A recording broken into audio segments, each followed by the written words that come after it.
As you may or may not have gathered, the wheels wobbled and then fell right off, and we had major problems with Jigger, so we had to go swap to Wendy. Then Alex had to take Jigger to go and tow Brent, who's on Rusty. Hope you all kept track of that. Hello. Please don't charge me. There's an elephant there, but I'm on my way to Karula. Luckily, he was very patient with us. Oh, what an exciting afternoon. We're so sorry about all of that. As you know, bringing you a live safari from the middle of the African bush comes with its odd complication, which occasionally includes strange signal issues and the odd bent steering column, which I assume is what the problem is with Brent. We might even pass him on our way to the Karula sighting. Right, so, content abounded when everything fell off. We'd actually just found the rest of the Nkahuma Pride and their cubs on our way to go and see Quarantine, the male leopard on Cheetah Plains. Karula had just killed a Dacre, the female leopard that you were with Brent. So all in all, it's been a fantastic afternoon. Unfortunately, things just went wrong, and now there's a massive storm that feels like it's blowing in. Wind is howling. Trying to hold my cap on my head. Alright. Let's see if we can get things under control once again. Phew! That was a mad rush. And I forgot, in all of the chaos, when I swapped and gave poor Alex Jigger, I forgot to bring my booster blankets, so now I'm basically sitting in the footwell of Wendy because I'm very, very short. So all in all, it's going well. And poor Alex is probably somewhere driving Jigger with his knees up against the steering wheel, not able to sit comfortably. Henry, I think Brent might be off the vehicle trying to sort out the issue. Okay, I was just wanting to know whether he needs some help. Copy that, thanks very much. I think we're under control. Sort of.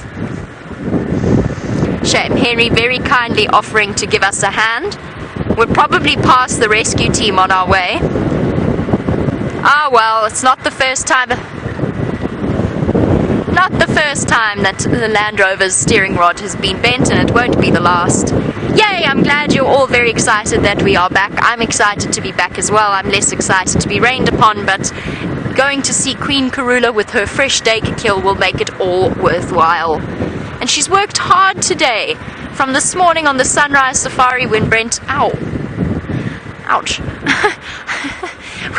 when Brent was searching for it, she was hunting... Oh, interestingly enough, we can link across to Brent, who is... Let's go and find out what's happening with him, and we'll catch up with you shortly.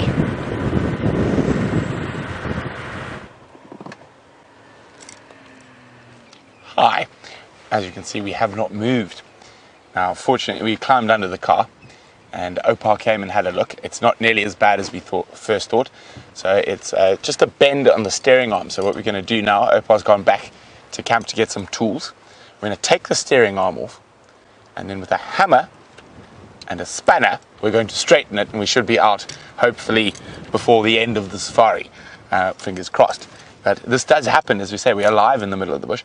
Now, amazing thing is, while we've been crawling under the car, we can actually hear Karula crunching on Dacre bones just through there. And she's carrying on, like, no problem. There's vehicles with her. I don't think Jamie's going to try get there now.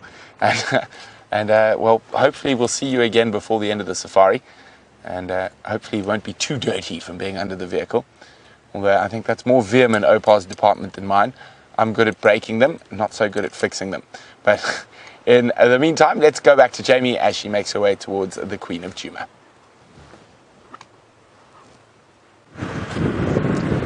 Making our way towards the Queen indeed, and let's see if we can see the rescue party while we are on our way.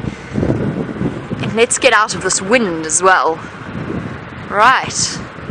And let's see if we can find Karula. All in all, a complex afternoon, but that's what makes this job so fun. Thoroughly unpredictable. We never know which way the afternoon's going to go. At least we found our lions. After a fruitless morning spent searching for them, they managed to fly across 2 roads and into their home spot on Gowrie Cut Line. All 8 cubs safe and sound. What have we got here? Where's Brent? In here. Oh my goodness. Oh, I see. I wonder if he knows he's on camera. Hello! Oh dear. Good luck! Might actually even be Alex, I can't tell in this thick vegetation. Sorry.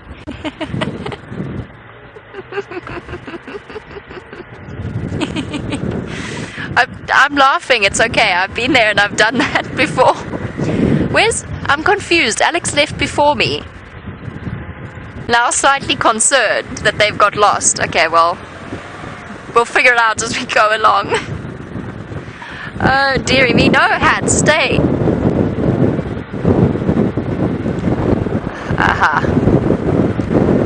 So apparently Alex does know where Brent is, on their way to get a spanner. Oh dear, some poor chap is off the vehicle. Disastrous. We'll just wait, let's just stop here for a second to give this poor gentleman some privacy as he gets back onto the vehicle.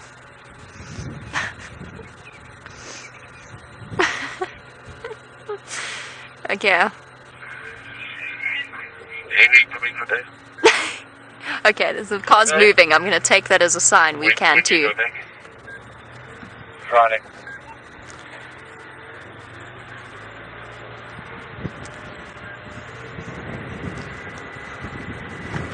Hi everybody! Sorry everybody, just bear with me 1 second. We were coming to do a coffee break. Thank you so much. It was nearly, but it's okay, I'll stop behind the bush. Okay, thanks everybody. Thanks so much. Thanks Henry.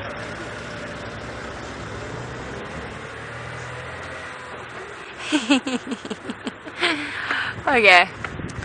Oh dearie me. I once got stuck in a sighting in an undisclosed location, in an undisclosed place, in an undisclosed time, with 4 white rhino all around me. And it was not in a Land Rover, it was in a cruiser. And the joint came away completely from the steering arm, which was fairly disastrous with, that many rhino around me. Eventually managed to get off, and in true bush mechanic style, unscrewed the part because my Leatherman wasn't big enough with a panga or a machete, and then tied it back together with my shoelaces, and managed to limp all the way home with... Where's this cat now? Let's just make sure I'm not driving past her. Henry, do I just keep going north into the Mulwati? I don't want to drive past a leopard, that would be even more embarrassing. I assume so, judging by the vehicle tracks. Alright everybody, let's keep our eyes open.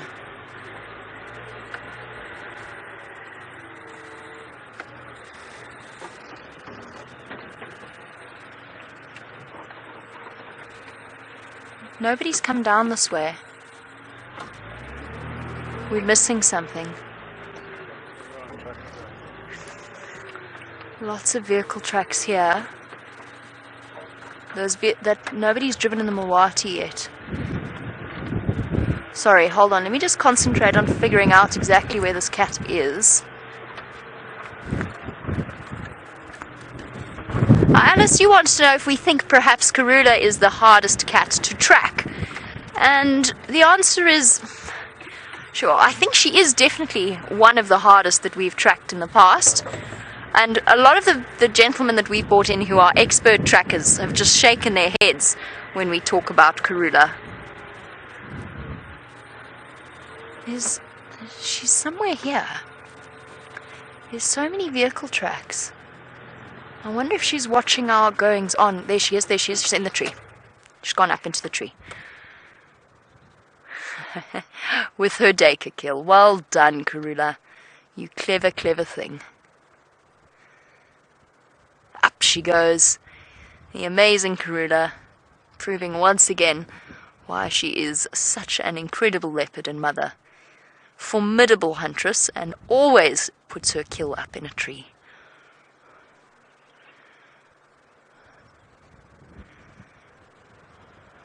Okay, let's reposition quickly.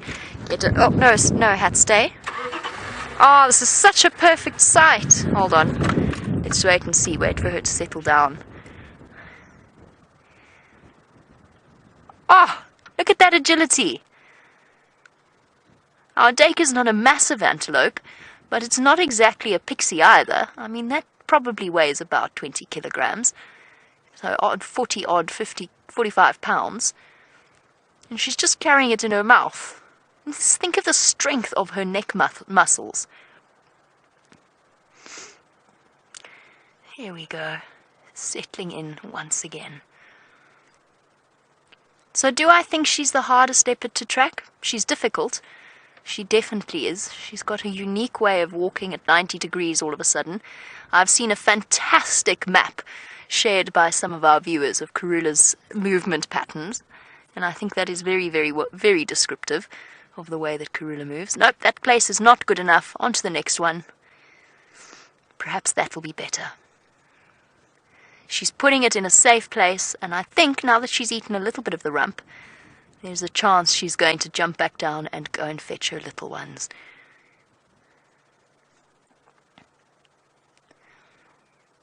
Well done, girl.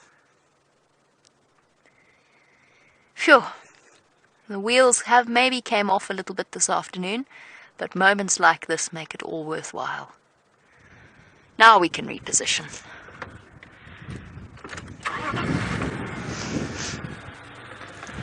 Isn't that wonderful?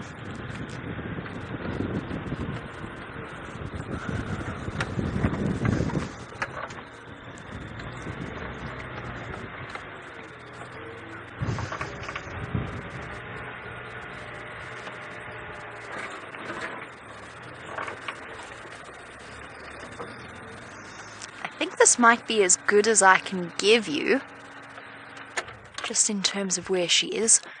What a beautiful, perfect spot. Ah, hygiene, very important after a kill. I often wonder whether or not the wrenching of the animals makes the dew claw uncomfortable.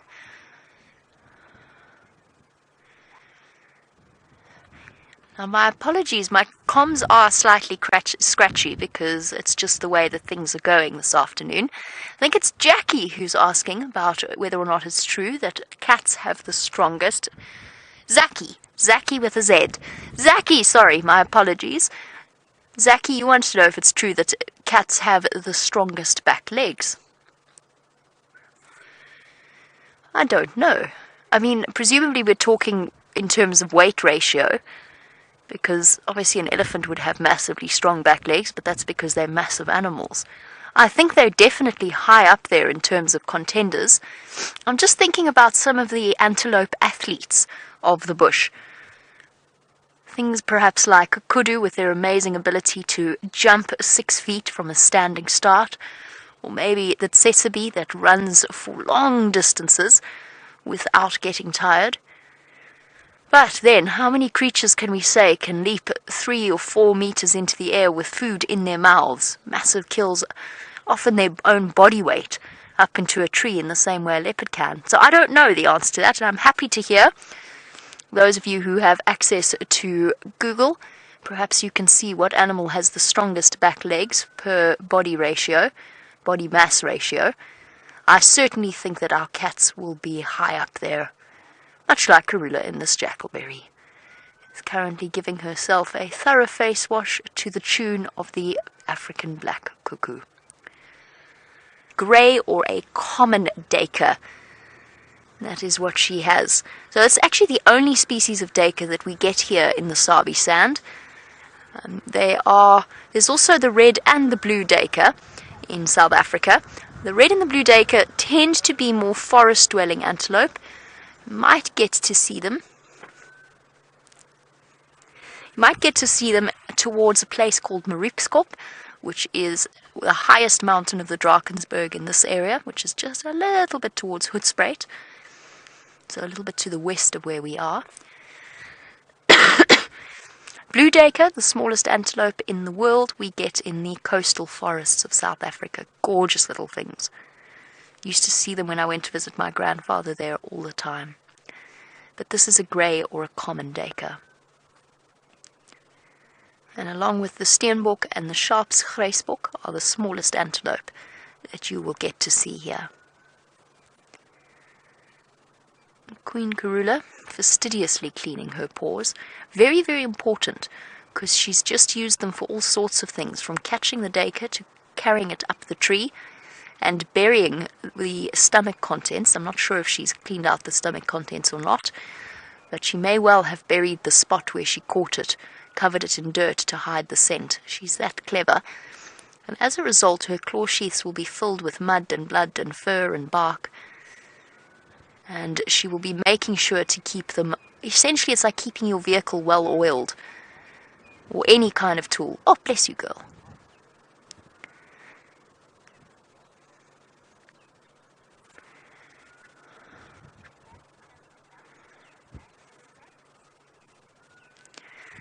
A very good question coming through from Andre. Any idea on name? That's Tippy? Tippy? Tippy? Kippy? Tippy? I'm not sure. I'm sorry. My apologies. However, you wanted to know, perhaps you'll recognize yourself from the question that you asked, so my apologies there. You wanted to know whether or not that's enough for her and her 2 cubs. The answer is no, not really. Not with one little growing boy and one little growing girl to feed. At 8 months old, her little male cub, Rosanna, is nearly as big as she is. It won't be enough, but it's certainly something, and it's a very good start. Which is why Karula is so successful, I think, or one of the reasons why she's so successful. I'm sorry, I'm just looking at that duiker's hanging leg, and I can't help but think back to Ranger's comment about the impala carcass that was left from Tundi, and he described it as the world's worst wind chime. And on a windy day like today, I have to say, I can't help but think of that. So Ranger, if you're watching, I did see that comment, and I had to, it's macabre, but I did have to have a good chuckle. Shame, poor little duiker. She's coming down. And the queen is off. Unfortunately, she picked the wrong side, or we picked the wrong side of the tree. Let's go, everybody. Let's go in with the queen as she goes to fetch her gorgeous cubs. Carcass safely secured, off she goes.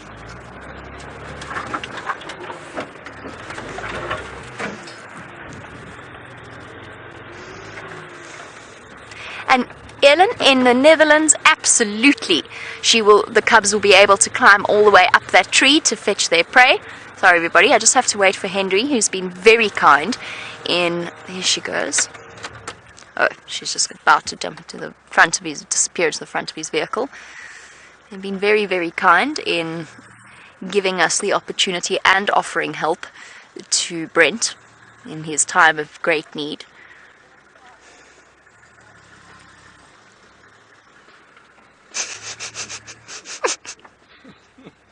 Sorry. Oh dear. I assume that Brent has to cut down some trees to get out of there, judging by the sound of the angry panga. Karula not bothered in the slightest. This is not the first time she's encountered such things in her 12-year life. She knows exactly how to go about dealing with it. And off she goes. Having spent the entire day hunting, her day is not yet over. Now she's got to walk back to wherever she's left the cubs, fetch them, carry them back here. Not carry them back, they're a little bit big for that. Get them back here safely and make her way back once again. I wonder where she's left them. She's not going in the direction I thought she would.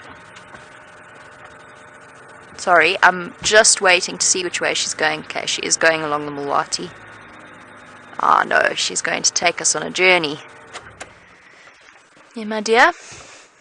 Oh, stopping to have a quick scent mark on a bush. Doesn't do to forget that you've got to protect your territory at the same time.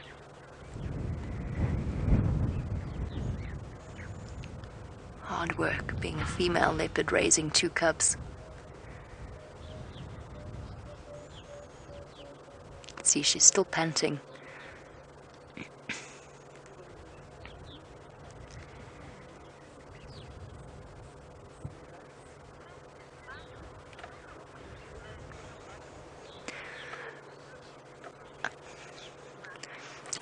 about that, Michael, and it's a very good point. Michael wants to know, while we watch Karula scent mark a quarry bush with using her glands on her cheek, whether or not the wind will blow that carcass out of the tree, or is it too heavy and well placed? It is heavy and it is well placed. No, it won't blow it out of the tree. If the wind were a little stronger, there is a possibility that it would blow the boughs of the jackalberry, and it might actually fall off. Luckily for her, on this cold and windy day, the aerial scavengers, things like tawny eagles and battaliers that probably would knock that kill off, they are not present at the moment. They're not out and about. Standing by, Brent. Is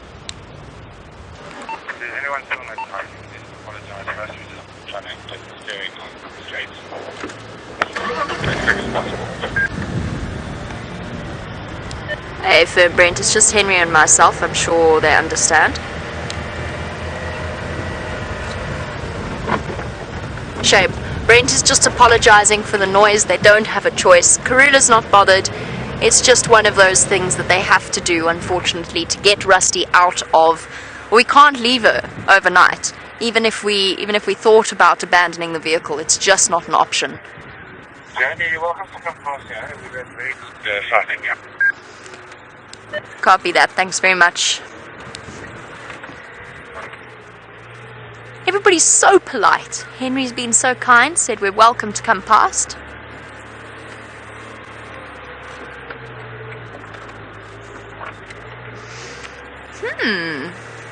Sylvia in Oregon, very good question. While we watch... Oh goodness, this could get tricky.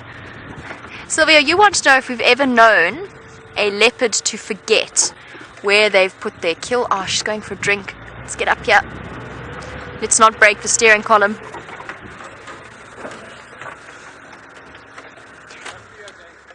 Thanks so much. There we go, James. Richard, you were wondering if she would stop for a drink. I've got so much going on my mind right now. I apologize. My thoughts are jumping from one place to the next. And I'm just trying to think whether or not it's worth risking taking Wendy through this dense vegetation. Oh, look at that. So there you go, James Richard. Yes, she stopped for a drink. Right, the question of whether or not I've ever known a leopard to forget where they've put their kills, I've never experienced it. I have seen them occasionally get to the spot and not remember which tree they've put it in, at which point they cast about for a little bit before seeming to remember. But no, I've never known a leopard to forget.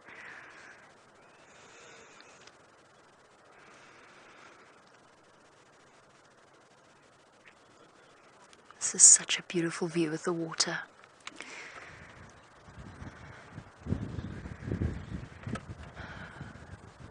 Now usually this pan has got a hippo in it, now that the rains have fallen. I'm glad to see it's not occupied so that she can actually have a drink.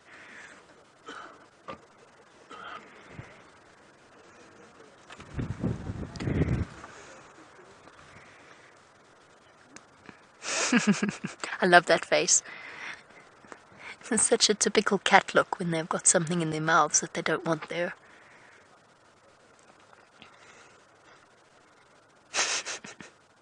Got a bit of Dacre stuck.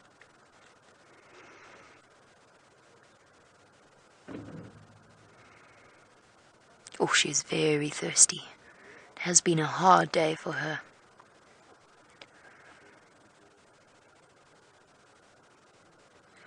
You can see she's very cautious when she drinks. Brent, come in for Maltberry. It's Deborah here, please. You can see she is very thirsty. She's also quite vulnerable because she's so low down. And on a windy day like today, you can see she's not letting her attention lapse for 1 second. Deborah, Brent has a problem with his vehicle at the Ingwe sighting, if that's what you're interested in. Yes, I was just trying to work out if he was okay. We just wanted to know if everything was okay. I affirm, I think it's fine. There's a rescue team on site. Yeah, we just had a flat tire ourselves, so we can't come and help. Copy that. Thanks very much. No, we're all under control, but thanks so much for your concern. Thank you, and thank you also for a wonderful flight. It was amazing. I'm very glad you enjoyed it. Right. Sorry, everybody. Everybody's been very kind this afternoon. That was so sweet of her, making sure that Brent was okay, but she had a flat tire, so they couldn't come and help, and she was concerned about that. It's a wonderful community living and working out here in the bush. It's amazing how the love of these incredible animals brings people from a whole host of different backgrounds together.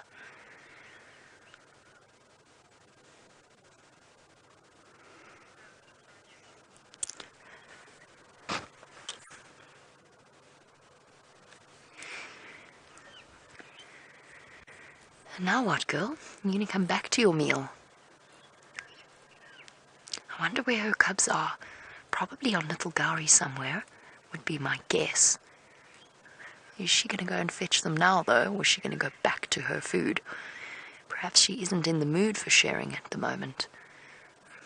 Not just yet. She knows once she brings her cubs back, she's not going to have a moment spent with them. With her kill, at least.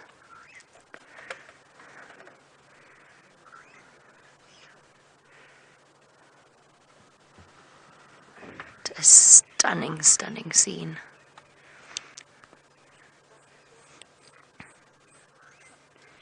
I wonder how many leopards that Ledwood has seen walk past.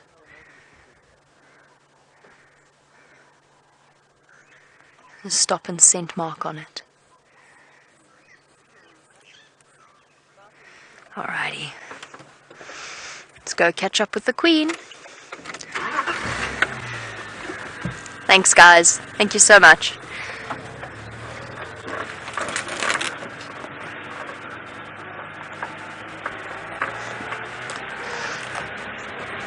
Now, the one nice thing, although that's interesting. I'll go into the nice thing in a moment. Let's head across to Brent, find out how the straightening of the steering column is going.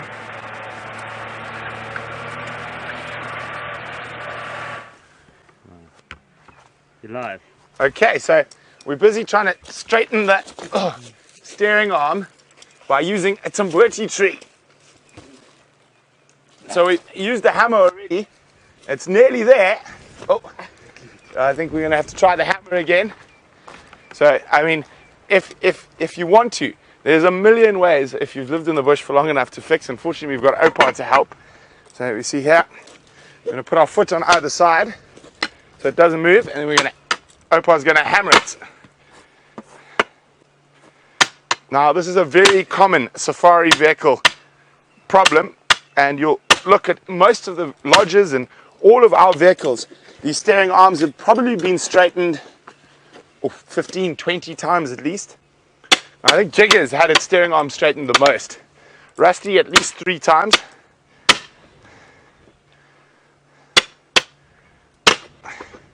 But you can see, well,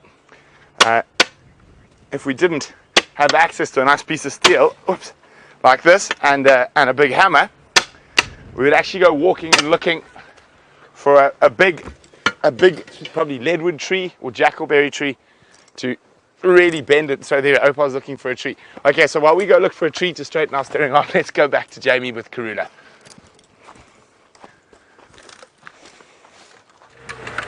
Oh, shame. Poor things. Not all that easy. No, I laughed earlier, but I do actually really feel sorry for them. It's a horrible thing, especially when you've just enjoyed this incredible leopard sighting. To now have this situation where I'm stuck in the middle of the bush. I do feel really sorry for them. And the Queen is on the move.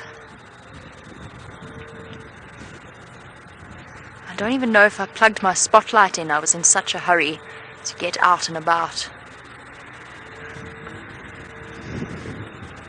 Look, Karula's going to help.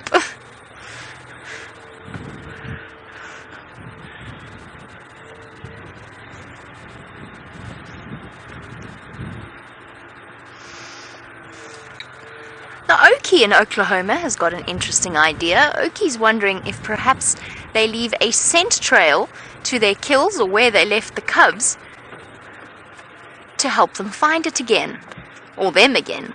What a very interesting point that you have there. They definitely do leave scent trails, but I don't think it's to find things. I think when we know that they leave scent to mark their territorial boundaries. I think leopards and lions and the other big cats know their territories like we know a neighborhood. I think they know and they remember exactly where everything is. The water holes, the mud wallows in the rainy season. I think they know all of that, and the good hunting areas, and the den sites that they've picked as safe spots for their cubs. That being said, I could be completely wrong. I don't think we know everything there is to know about these cats, or these creatures. I think there's a lot more to them than meets the eye. And there is a good chance that you could well be right. Okay. I'm making an executive decision here. We're not taking this vehicle through this particular patch of vegetation. I'm going to just plug in my spotlight very so quickly. She is going to fetch the cubs. I'm going to try and stay with her, but I'm going to try and loop around her. I'm afraid with us on skeleton crew and with 2 vehicles down, and Wendy teetering, we cannot afford for that to happen. Oh, why is this not just simple? There we go. My apologies. We will try and catch up with her. Otherwise, we will be able to come back to Karula at the start of the sunrise safari tomorrow morning. My apologies. It's just not something that we can risk. So what I'll try and do is catch up with her on Weaver's Nest Road, which is where I'm assuming she's heading.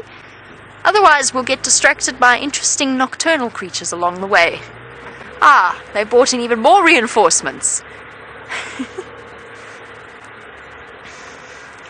Good luck. Shame. Luckily, Opa is with them. Opa, of course, being an incredible mechanic.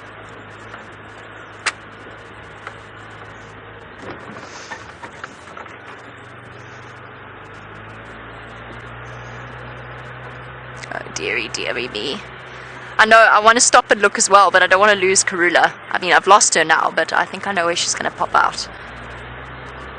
I think she's going to walk that path past Treehouse Dam to Little Gowrie, and that will be where she's hidden her cubs. Oh, look at that! I can't put my lights on them. That's so cool.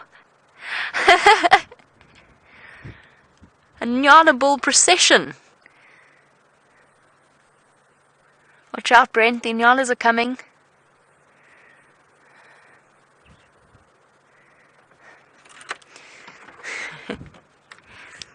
Henry, I'm not going to risk this vehicle. I'll take it round, double check for her on Weaver's Nest Road.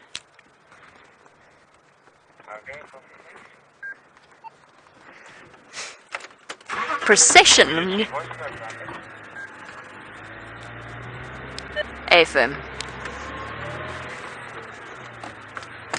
Okay.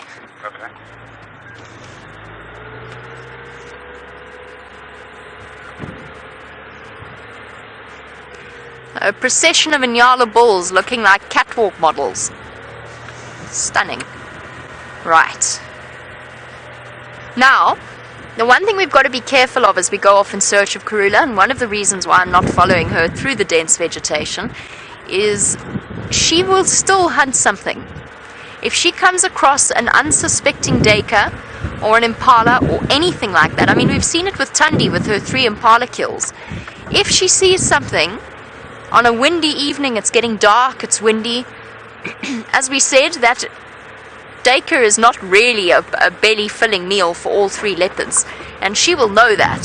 So if she does encounter something, she will stop and try and catch it. So there is that chance as well. And as it starts to get dark in that dense vegetation, it's just easier to leave her to it.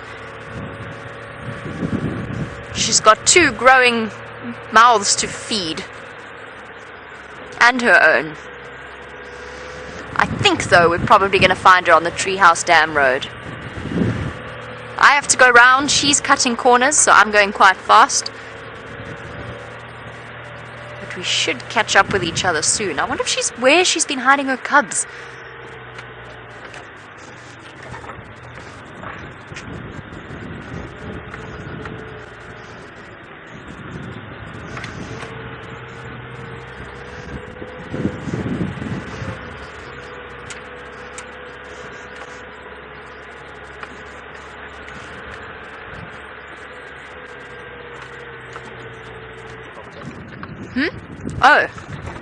Oh dear. Sorry, Kirsty, if you've been trying to talk to me, I haven't been listening, so I managed to unplug myself. Yeah, thanks for your help.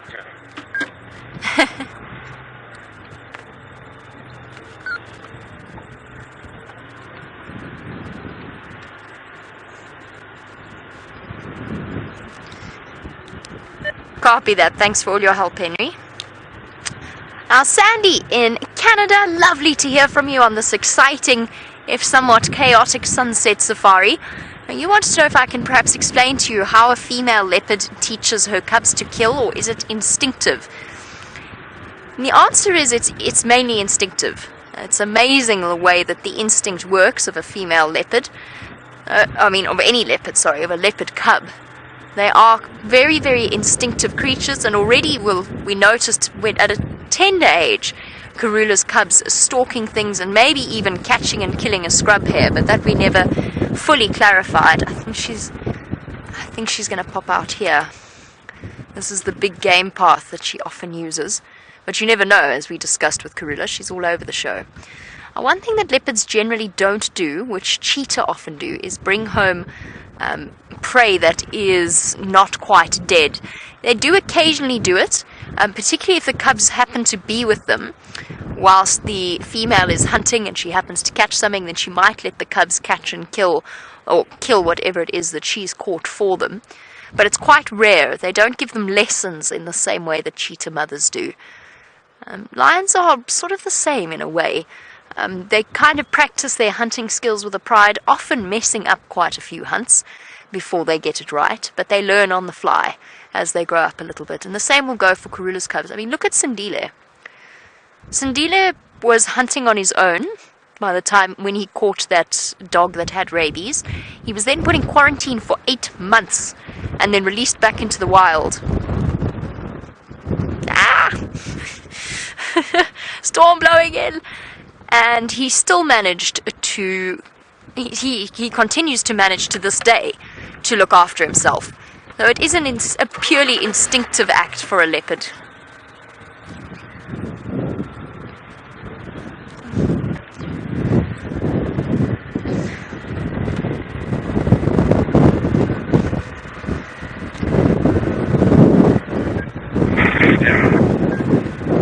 Oh. Come on, Karula. Let us see if we can find you. I wonder if she's crossed already. Difficult to see leopard tracks in the dark, especially when you forget your booster seat and can't see over the bonnet. Standing by, Brent. Do you still have it? Negative. She was mobile towards Weaver's Nest. Okay, copy. I'll take a quick gander that side.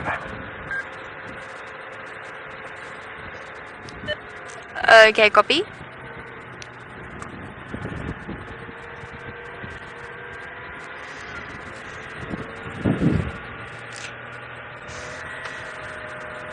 I'm suitably impressed with the amazing rescue team and Brent himself and Viam.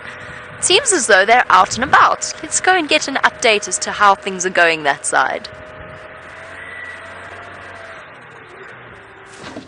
Well, hi, sorry, my head is buried. We are out and about. I'm just looking for my cooler box, not my spotlight.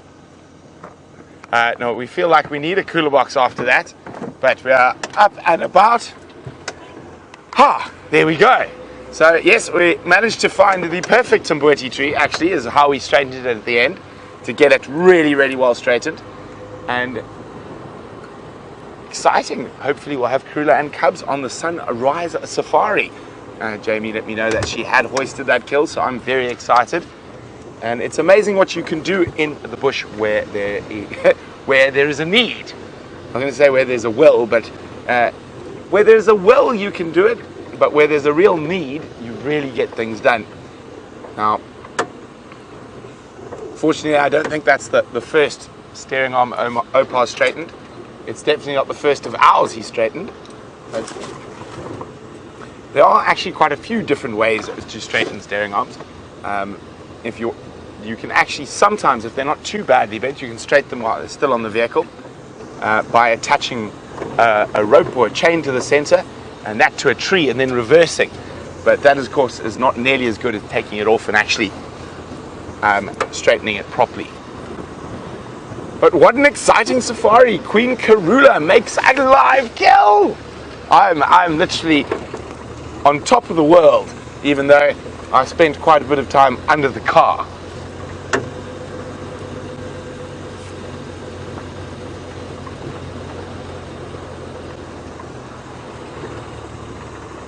Now, it was absolutely incredible, and with leopards, it's not something you get to see too often, especially because you could see where she was hunting in and around the thickets, and it can make following and actually seeing it very difficult. But we happened to be right place, right time, and the right amount of patience.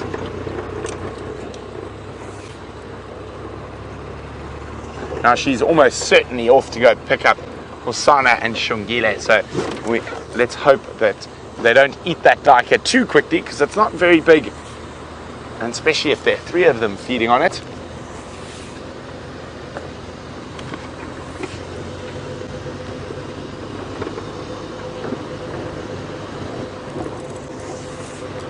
Well, everyone seems to be very impressed that we're back on the road. Well, I think most of that credit needs to go to Opar, who did most of the hard work. I was just his skivvy. But yes, fortunately, the steering arms and things like that, although they immobilize you, they're not the biggest problems in there, and they're not major damage. Of course, quite often with things like that in a vehicle, or especially them and I were actually talking about it, if this had been a road car, we'd be done for. But on a lot of the 4x4s, they are actually made to bend to a degree, so if you do hit something while you're off the road, it's not the biggest issue to put it back. I thought I spotted a bush baby. Oh, it disappeared. Let's have a look from the other side.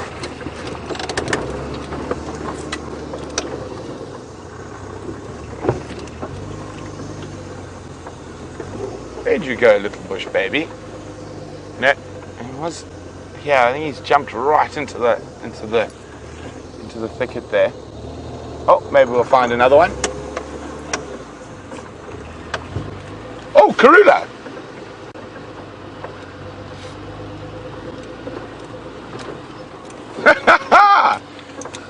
There she is. She's on her way back to fetch the cubs. She's having a nice little paw clean, getting this duiker out of her claws.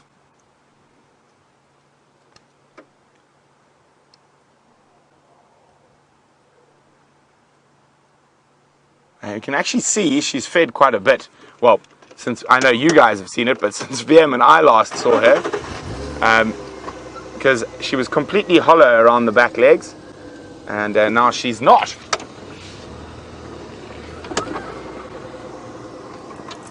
Now, I heard a question, I just didn't hear who it was from because I got distracted by the Queen. And Carrie, I was wondering, is there a particular method for spotlighting?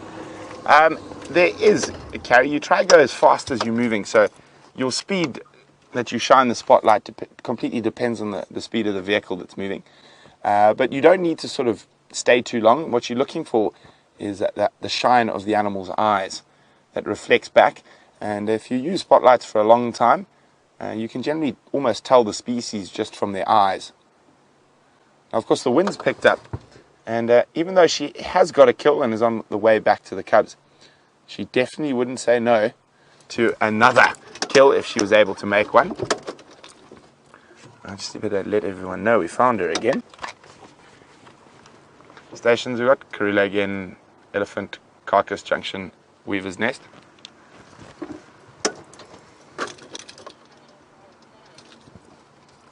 At the moment she's static on the road.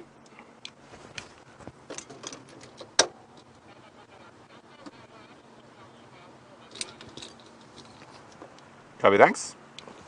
Okay, so Carrie, so we're looking for the reflection of the eyes. You also look at the width between the animal's eyes. Now there's an old wives' tale about a predator's eyes are going to be red. It's not. An impala's eyes can be red and a leopard's eyes can be blue. It all just depends on the angle that the light hits her eyes. Jane, at the moment she's going straight south on Weaver's Nest.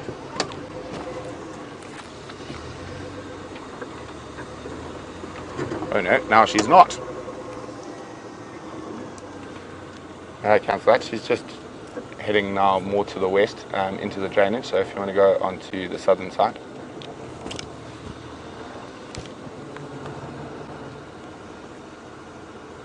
There she goes. We're going to try stick with her. Oh, I managed to get radios and spotlights. Oh dear. Big mess here. Oh, okay, well let's concentrate on the leopard. We can sort that out afterwards.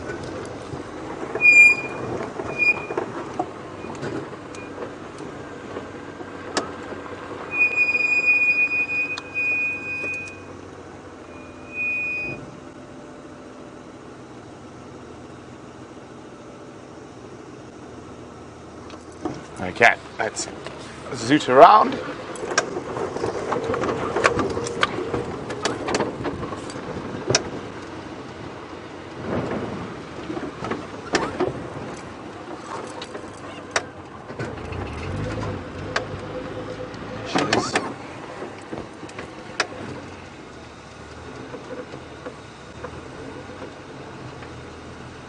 Okay, she's moving parallel to us.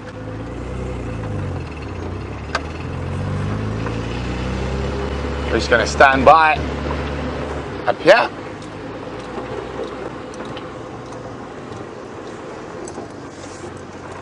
She should be making her way straight towards us here while we wait for her to pop out.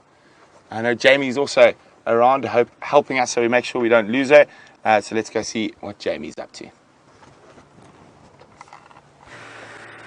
We are helping to keep track of Queen Karula. We were just a little bit too far ahead of her, but now Brent is just over there, and Karula should be coming through somewhere here.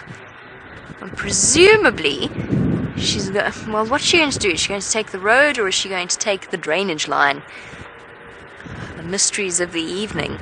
I don't think that before the end of the sunset safari she's going to have got her cubs, but we will be back bright and early on the sunrise safari tomorrow morning, and fingers crossed, after our disastrous afternoon where we never got to quarantine, hopefully his kill is big enough that when we get there it will still be there in the morning. Where's this mysterious kitty cat?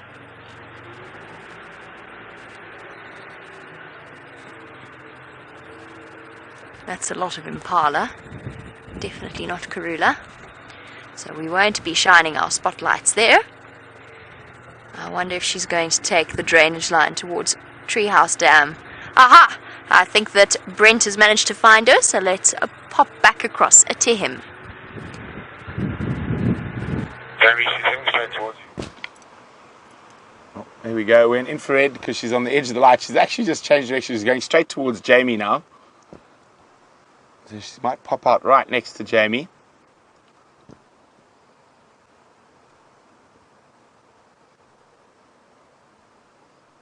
Let's just wait till I think I can see Jamie's light on it. There we go, look at that. He's going to pop out right in front of Jamie.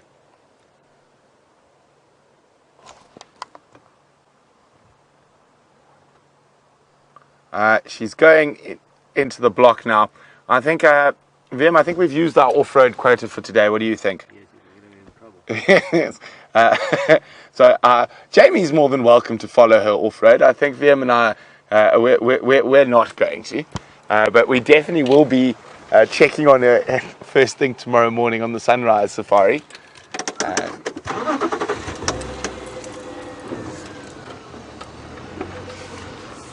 And you know what?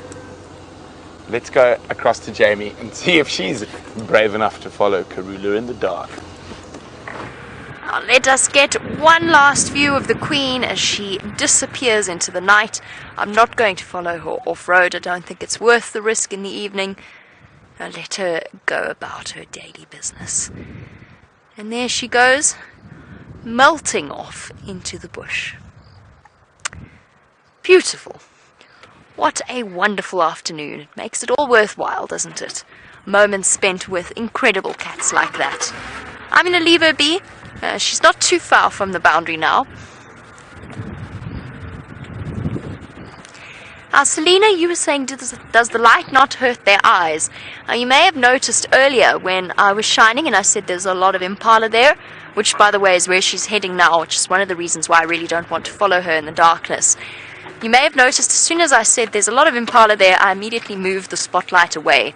So it doesn't hurt their eyes at all. They have a reflective layer that human beings or primates actually lack.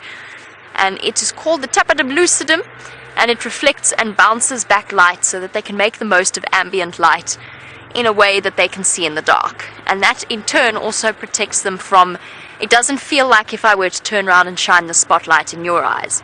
That being said, obviously diurnal animals have less of a reflective ability than nocturnal creatures, which is why their eye shine is not as bright. That's what we look for in the reflective light of the spotlight. And it also means that prolonged exposure to a spotlight will take away their night vision for a while. It will compromise their night vision, and it will make them more vulnerable, which in turn can obviously either aid the hunters or seriously compromise the prey. Though we don't spotlight diurnal animals, that's one of the big reasons why we have installed the infrared capabilities on our vehicles. However, I'm not going to use them to try and follow through, not until we have done a full assessment of what's happening with our vehicles and what sort of condition Rusty is in after her bush mechanics fix. But no, it doesn't hurt their eyes at all. Even the diurnal animals, a brief passage of the spotlight over them is fine. We just don't sit and stare at them for ages. Oh, and just by the way, I said primates. I obviously meant diurnal primates like monkeys and baboons. Things like bush babies, of course, as a nocturnal creature will have that reflective layer. So just for example, I've already passed over Treehouse Dam, and I saw a good couple of, I'd say about 40 eyes shining back at me. I immediately know that's a herd of impala, and so I'm not putting the spotlight over that area right now. Although that being said, the other evening, we ended up having the best white-tailed mongoose sighting I've ever had, and it was right in the middle of a herd of impala. We just got lucky in that when I passed my spotlight over it, we happened to see it.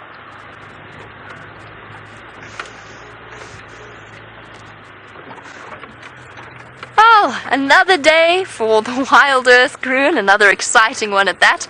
It is the end of our sunset safari. We do thank you all for your patience and for joining us. A big thank you to Jean-Ray for spotting the lions twice I might add, and for his wonderful camera work, as well as to all of you for dealing with all of our issues and still staying patient and loyal. We'll catch up with you tomorrow on the Sunrise Safari. Until then, it's time for me to say farewell. Bye-bye, everybody, and enjoy your day or evening wherever you happen to be. Oh, so I'm going to ask VM to switch on the infrared, because I'm going to turn off all my lights as I drive. So impala! And there we go, you can see them there. Isn't this so cool? But what an exciting safari it's been. Oh, there's lots of impalas, lots and lots of them. Okay, we're through the impala, lights back on, spotlight out, spotlight out. Now, wow. And a big thank you to all of you who stuck with us through the technical and mechanical issues we experienced today. But I'm still on such a high. We were there with the Queen, the killer assassin, Karula, as she took down a young male diker. and we got to teach you a bit of bush mechanics along the way. But very, very exciting.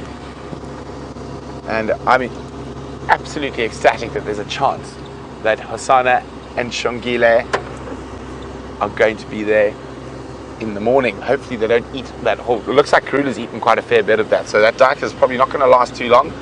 Or who knows, maybe the queen, the silent assassin, will catch something on her way back with the cubs. Judy says, what an exciting drive, thank you. Oh, well, my pleasure, Judy. And off with the lights again. I like this infrared stuff. Look at that. Hello, little Ellie. Bye-bye, little Ellie.